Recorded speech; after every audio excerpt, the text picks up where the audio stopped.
কথা ছিল ক্লাস শেষে প্রতিদিনের মতোই মেয়ে রাইসাকে বাসায় নিয়ে যাবেন বাবা শাহাবুল শেখ। তবে স্কুল প্রাঙ্গণে এসে দেখেন ভবন থেকে উঠছে ধোঁয়া আর চারিদিকে শুধুই আহাজারি।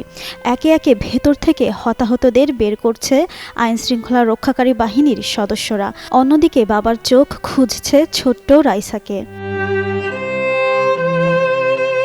জানা গেছে শাহাবুল শেখ ফরিদপুরের আলফাডাঙ্গা উপজেলার বাজরা গ্রামের বাসিন্দা। পরিবার নিয়ে তিনি রাজধানীর মিরপুর এলাকায় থাকতেন। রাইসা উত্তরার মাইলস্টোন স্কুল অ্যান্ড কলেজের ৩য় শ্রেণীর শিক্ষার্থী ছিল।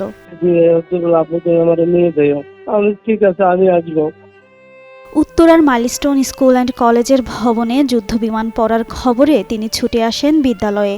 এরপর থেকেই হন্য হয়ে খুঁজতে থাকেন ছোট্ট রাইসাকে। এক হাসপাতাল থেকে আরেক হাসপাতালে সন্ধান চালান, তবে এখনো মেলেনি রাইসার কোনো খবর।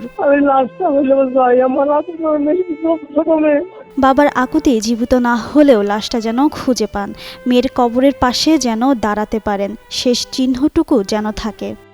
আমি তো ঘরে বেরোতে পারতেছি না, আমার মেয়ে না নিয়ে কিভাবে যাবো? আমি মাথাতে বসে সন্ধান হইতেছি না। আমার মেয়েটা আছে, লাশটা পাইলেও তো আমি মনটা বলতে চাচ্তাম যে আমার লাশটা পাওয়া গেছে। তখন করলে তো কবরের কাছে কামতে পারতাম, দোয়া করতে পারতাম। এর আগে সোমবার বিমান বাহিনীর একটি যুদ্ধবিমান উড্ডয়নের ১২ মিনিটের মাথায় দেখা দেয় যান্ত্রিক ত্রুটি। এরপরই দুর্ঘটনার কবলে পড়ে বিমানটি। দুপুর ১টা ৬ মিনিটে রাজধানীর মাইলস্টোন কলেজ ক্যাম্পাসে ওই প্রশিক্ষণ বিমানটি বিধ্বস্ত হয়। জিন্নাত আরা ঋতু, যুগান্ত নিউজ।